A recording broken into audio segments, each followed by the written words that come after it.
我是赵少康，欢迎你来到 TVBS 少康战情室。在我们现场特别来宾，何孟桦议员、李友仪发言人、蓝轩小姐、叶元之委员、林涛议员、唐湘龙先生。好，我们看这个川普哦，川普哇，这个是越来越好像这个要把美国势力要扩展到全世界去哈。那他说美国呢要接管加萨，加萨人都离开不要再住在加萨那加萨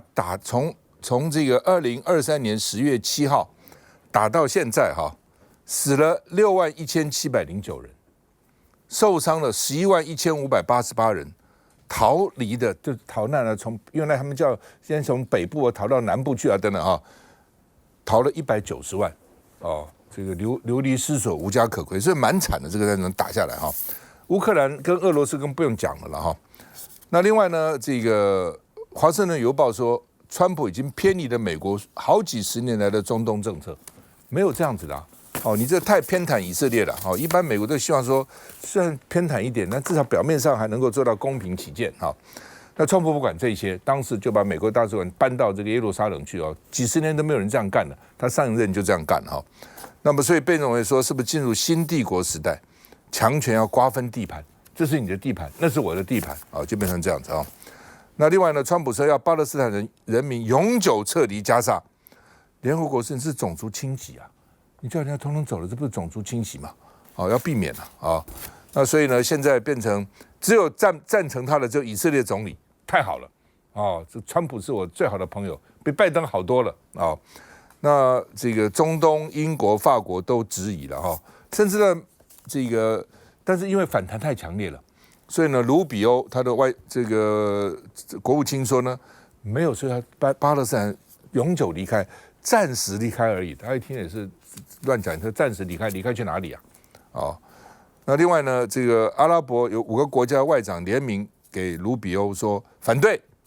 你不应该把巴勒斯坦人呢从加萨迁走那另外呢，约旦说你这样干我就跟以色列打仗，就算打不赢我也要打，以色列打伊朗其实打不赢的。但是呢，这是一个态度的表示，反对你而且约旦跟美国关系一向很好的白宫就说我们没有承诺要派美军没有，现在开始在收拾善后那这个而且全美国好几州也发起抗议说川普这样不行。那民主党众议员呢是要发动弹劾川普你这样什么意思我们看一下。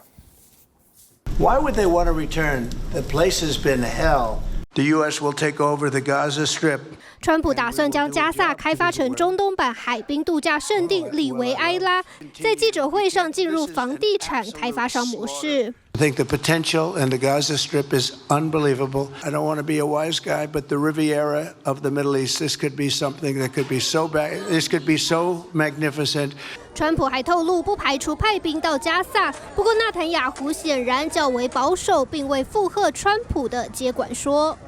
He has a different idea, and I think it's worth paying attention to this. I think it's something that could change history. And the pain and suffering of war continues despite the ceasefire in Gaza. 美国总统川普抛震撼弹，退出联合国人权理事会和旗下的 UNRWA 救济组织。This afternoon, the United States withdrew from the anti-Semitic UN Human Rights Council and ended all of the support for the UN Relief and Works Agency, which funneled money to Hamas. 这个举动也像是帮以色列出气，但川普更在意的还有钱的问题。As you know, the United Nations is largely funded by us, but and it shouldn't be. It should be funded by everybody, but we're disproportionate, as we always seem to be. 川普一上任就展开退群模式，先后退出巴黎气候协定、世界卫生组织和联合国人权理事会，突来举动也让相关的单位超错愕。向龙怎么看川普？我不认为川普不管他最后有没有做，不要认为他是食言，他真的想这样做。那我觉得接下去我们要重新认识我们以为的国际规则，今天的国际规则、国际秩序以及所有的国际利益的分配体系，都是1945年在美国在2个战场的战胜国所建立下来的。但是这些的规则，今天川普通通都不当一回事情，要做个规则的破坏者。那它会造成的影响，就是今天他会这样去对格陵兰、对加拿大，或者对于巴拿马，或者对加萨，讲的就好像是事不关己，就是他决定了，你们就乖乖照着做。这是川普讲话的标准口吻，就是连跟你商量讨论的空间都没有。他问过加萨吗？他问过巴勒斯坦的临时政府吗？他连问都不用问，连站在旁边的纳唐雅胡的他就笑出来，就是因为这不在他的概念里面。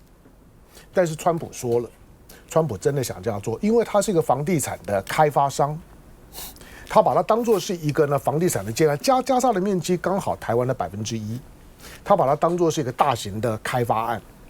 当然，许多人可能会认为就是说啊，这个随便讲一讲，他不是第一次讲。只是你没有注意到，他去年10月就已经讲过了。他去年10月就讲过了。他说呢，他曾经去过加沙，加沙很漂亮，不用你讲我也知道很漂亮。如果没有像是美国或者以色列这些鬼，加沙很漂亮啊。它就是地中海东岸，旁边呢就是爱琴海，是整个地中海东岸当中呢，地中海气候区里面最漂亮的一段。所以它北边的贝鲁特，北边的黎巴嫩的贝鲁特呢叫小巴黎。那个地方本来就叫漂亮的海岸线，可是为什么今天像鬼城一样？谁把它变成鬼城？谁把它炸成今天呢？川普说那地方已经没有办法住人了，把它炸成这个样子，那个人就站在你旁边，他叫纳唐雅胡啊。但是你在跟纳唐雅胡讲这些，讲的好像呢，你们都不知道这个地方呢是谁搞得这么烂的，不就是你们嘛？但是川普的讲话的重点，其实更需要我们警惕的就是我们都知道，在台湾，我们都很清楚的知道，也习惯。美国或者是日本谈到台湾海峡问题的时候，有一个标准的用语，叫做不管是美国说或日本说，或者其他许多国家说，反对任何一方片面改变台海现状。片面就是你没有资格，不管呢你是中国大陆或者你是谁，没有人可以片面改变台海现状。意思说没有经过我同意的，没有经过大家共识不可以改。可是他要改变加沙的现状。他要改变巴拿马的现状，他甚至要改变格陵兰的现状。我要你不啰嗦，不管你喜不喜欢我，喜不喜欢跟我要你，我就是要定你。美国今天在告诉你说，没有什么不能片面改变现状，只要是我要改的都可以。所以今后如果再有人跟你讲说我反对片面改变现状，你千万不要信他，因为美国呢今天都在片面改变现状。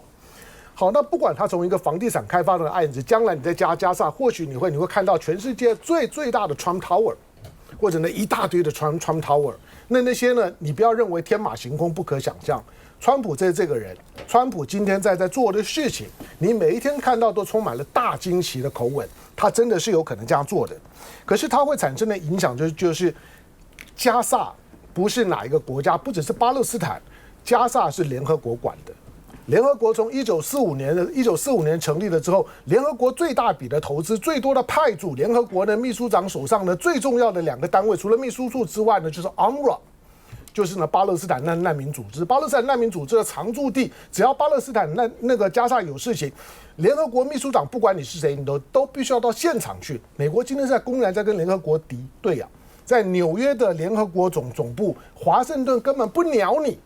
所以他根本已经没有任何的战后秩序可言。在联合国宪章里面会允许这种事吗？他在乎联合国宪章吗？过去我们经常把联合国宪章挂在嘴里，我们经常把反对武力或者反对任何一方片面改变宪章挂在嘴里。可是今天川普在做的时候，你敢不敢发出不一样的声音？川普如果真的这样做之后，或许啦，今天你看到那些的发言人照例出来原场说，我们并没有要派军队啦，要干什么？那些出来帮他圆场的，大概都还搞不清楚这样的状况。尤其是呢，这个国务卿 Rubio 自己过去把自己包装成一个古巴难民，但是今天呢，当川普要制造更多的难民只是为了要帮以色列解套的时候 ，Rubio 能讲些什么呢？从美国的这些白人政治的立场，我讲白人政治，因为川普讲了，我们就应该可以好好讲一讲。你想，他们当初在处理印第安人的时候，不就是把印第安都赶进保留区里面，其他很漂亮的地方是我要住的，你印第安人不要待。你认为他会有罪恶感吗？一旦他这样子做了之后，他就会造成一个很特别的情况。美国如果进驻到加沙之后，美国就成为以色列最大的邻国。你能够想象的美国跟以色列呢成为邻国吗？从此好兄弟过着幸福快乐的日子。那个画面呢是昂格鲁萨克逊呢跟基督教的这种的信仰主义者终极追求。可是其他的人真的就不是人吗？不过当然说从这边看得出来啊，川普做什么事，大概也没有跟他们的下面什么卢比欧这些人商量，他就干了。这些人就照着我的讲的话呢去执行，要不然就帮我圆个场，就是这样子哈。那川普也不会跟他们讨论了什么哈。那川普呢说暂缓跟习近平通电话，本来说24小时内通电话，那因为大陆说我下礼拜一开始要报复你啊，10%到15%的关税，同时一些呢这个稀有金属、稀有元素呢不出口，同时对 Google 要调查你有没有垄断。川普说那先不急，我们再说啊。另外呢，美国本来说呢800块美金以下的包裹呢不能运了，香港、大陆不能来，又改了，现在就可以了啊。当然美国国内反弹很强烈了啊。那赖清德说呢，没关系，川普呢虽然的这个搞来搞去是要对我们这个半导体科100%的关税，台湾跟美国有充分的沟通管道。蓝轩怎么样？对，我觉得最近就是川普上来之后的这几天我们开春之后的这些动作里面看得出来，就是说他的这些恫吓的或他这样的一个关税的手段呢，大部分看起来是达到效果了。尤其对于他的盟友，尤其对他一些呢这个贸易额这个非常大的一些国家，包括加拿大，包括墨西哥，包括像是什么哥伦比亚，包括呢连巴拿马都用这个退出要不再续约“一带一路”来回应这个美国。但是其实你会看得出来，中国大陆即便它的内部的经济非常的低迷，但是呢某个程度来说，它该要做的立场，该要做的这个样子，然后该要跟你回呛的，他还是很坚持住哦。所以我觉得这个过程当中，慢慢的，像刚刚向荣讲到，我觉得确实都是，就是说，川普的疯狂已经到了一个呢，让大家觉得难以想象，但他就是要做，他让这个全球，他不只是让美国内部出现一个呢这个内部的分裂而已，我觉得他让这个全球已经出现了一股反民主、反法治，甚至呢反全球化，甚至回到一个类似美国当初西部那种蛮荒牛仔哦，这个你哪个的骑马骑到哪个地方是你的就是你的，画一个圈圈哦，那就可以占地为王。我觉得某个程度它已经让整个国际秩序回到一个没有秩序的一个状态。所以这样的一个状况底下的话呢，是不是大家会全盘的接受美国？如果说当然有人开始说对美国说 no 的时候，会不会有一个反美的情绪出来？我觉得这是个蛮值得观察的事情哦。比方说现在就算加拿大、墨西哥跟这个巴拿马不得不低头，但是你会看得出来，像在加拿大的内部，其实有一个相当强烈的、很少看到的反美情绪正在酝酿当中。他们抵制买美国货。那如果说这样的一个状况，实际上也是很多的美国的一些专家的分析的，就是说，当你如果坚持的这样的去做，不惜去碰撞呢美国内部的，比方说他这个出生公民权抵触了这个联邦宪法，比方说他这一次的这个加萨说，等于我觉得某个程度讲，他叫接管是好听好不好？这不就是一个占领吗？你凭什么去占领人家的加萨？你凭什么让人家走？哦，你说这个海岸第一排，如果说你去当一个建案来说，你说我们要去拆迁，我们要去补偿，都已经够困难了。你今天是要200万人离开他的家园，你凭什么？你除了问过巴勒斯坦的人没有之外，你问过邻近的国家接不接受吗？也都没有哦。那我觉得某个程度来说，这样子一个状况，其实已经抵触了日内瓦的公约。那你说啊，对他来说，他根本不视这些法律为为无物。但是如果说当全球他一而再再而三的碰到川普这样的一个行径的时候，他们会不会有一个可能性啊？就是说，他会慢慢的凝结出一个气氛来，是一个反美的气氛。尤其是他们最担心的是，中国大陆趁虚而入啊。如果中国大陆它某个程度来说，它算是有节制的，但是又相当程度的去做一些抵抗或者反制的话，其实你会在中间看得出来中美2大强权的差别哦。因为今天对川普来说，他已经他已经明白的写出来他的一个可能的规则了。他的规则就是没有所谓的不变。他的不变就是不断的变，他也没有所谓的敌人跟朋友，他没有永久的敌人，他更没有永久的朋友。你以为我们是他朋友吗？你看看加拿大，你看看墨西哥，如果说他们是他朋友的话，那台湾又算是什么？所以对台湾来说的话呢，你还可以去相信他吗？更何况当你不是敌人，也不是朋友，只要是跟美国的利益相抵触的，他就可能对你动手的时候，他接下来的手段是超乎想象的。就我刚刚讲了，没有民主，没有法治，基本上川普不是一个君子，他甚至不是一个好人。他某个程度来说，他是非常的自大的、狂妄的，然后呢，非常的鄙夷这些他认为的这些弱小的人所以你看，这美国最近最常讨论一个话题叫做门罗主义2.0。什么叫门罗主义？门罗主义就是当年在这个一二战那个之前，其实为了要去抵制欧洲列强的殖民主义。所以美国说你不要来殖民但是呢，他某个程度又把这个美洲纳入他的范围之内，所以它是一个变相的殖民主义。所以某个程度来说呢，连他的国安顾问都说，川普秩序是门罗主义2.0版，所以他基本上的一个帝国的一个霸权的心态就在那个地方。所以某个程度，我是觉得可以继续看但看的过程当中，台湾真的不要把自己当做一个呆呆的朋友，以为从来都不会被出卖。除了加萨了川普想把它拿下来。巴拿马然后呢，格陵兰、欧盟他都警告你们给我小心他反正现在就2招，一个是关税，一个就是美军然后呢，台湾真的要小心了，因为台湾不要一直说我跟这个美国关系多好，有沟通管道。墨西哥跟加拿大跟美国都好，它就邻居美国上面华盛顿过了，开车就过去就是加拿大，下来经过那个巴哈 California 到就是墨西哥。我都去过，华盛顿开车租车到这个加拿大去，然后从南加州开车到墨西哥去，很近他们关系多密切对不对？他说翻脸就翻脸了。那台湾你自诩你认为你跟美国关系有墨西哥、加拿大好吗？你真的认为你有这么好的关系吗？休息一下再回来。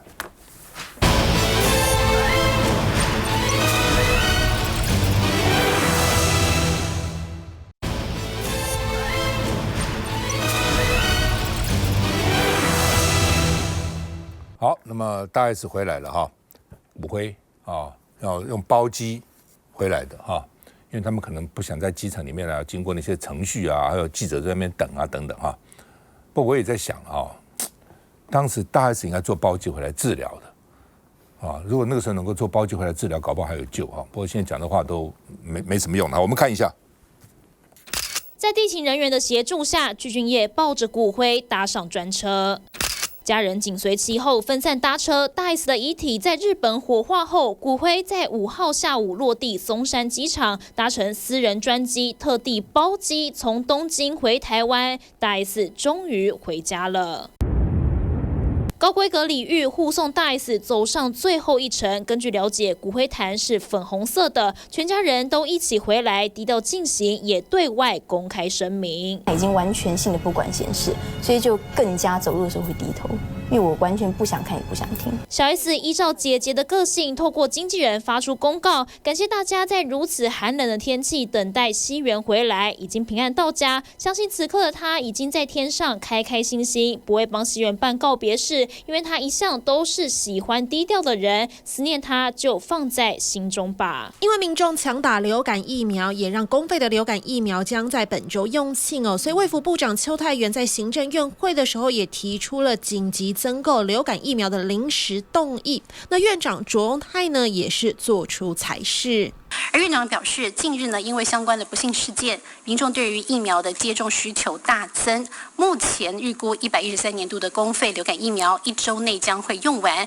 但是目前仍是流感的高峰期，因此同意卫福部再增购10万剂公费流感疫苗，提供65岁以上长者、学龄前幼儿等11类较高风险族群疫苗保护，以减少重症与死亡。而目前自费疫苗依然非常充足，因此请持续鼓励民众自费施打。奇怪，有些侧翼不是说那个